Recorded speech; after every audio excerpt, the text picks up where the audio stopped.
Nós também passamos dentro do bairro de São Nicolas para nos partir flyers, para nos evitar a comunidade de São Nicolas, para nos vir para junto. Nós também fazemos nice Candlelight vigil para manter John Wesley habri. Nós temos fé ainda com John Wesley porque da habri. Nós vai partir flyers para que toda gente invite them para estar também presente como one community. Nós fração preparar também de aqui documento que nós vai entregar também no parlamento para vai na ministra com 10 pontos para que nós queremos que a escola não esteja. Um, escola histórico.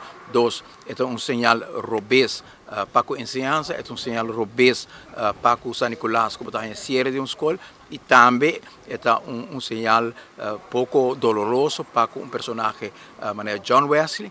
E a parte de sei de paper que nós traga, nós argumentar que se nós começamos a ser a escola ou instituto para ter menos estudantes, e agora sabe que tem escola, mas tem outra escola. Nós temos que buscar uma solução para sobre é tão hecho que tem menos estudantes. Tem escola na Aruba acaba está cerrando classe e se nós seguimos na direção aqui, nós também será mais escola na Aruba. It is unacceptable to see not only businesses are closing in San Nicolas, the government is not giving attention to San Nicolas, but now they're shutting down schools in San Nicolas too.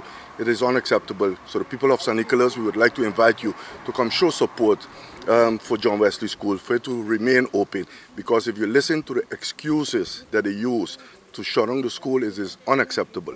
It is ridiculous to listen to that. And if we start shutting down schools now in San Nicolas too, then you can imagine, the problems ahead. So we would like to invite everybody to take a stand and come support San Nicolas. It's time that we support San Nicolas and we tell this government it's enough. You cannot keep shutting down our hometown, San Nicolas, the way they do it. E nós não quer para o governo agarrar a solução.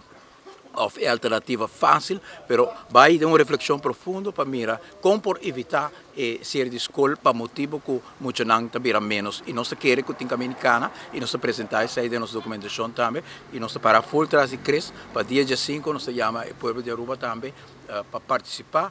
Essa que está uma manifestação de uma forma serena de reflexão.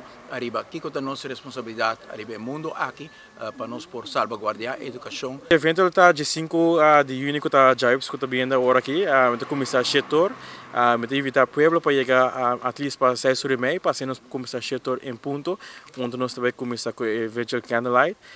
Então, anochi, aqui está uma noite, hope, também está sentimental também para minha persona, é um ex-school, dus me invitar o pueblo para vir já webs agora, dia 5 de junho, aqui na mesma John Wesley College. Dus net de lá o logo, a porta número 1, nós estamos para esperando todo o pueblo.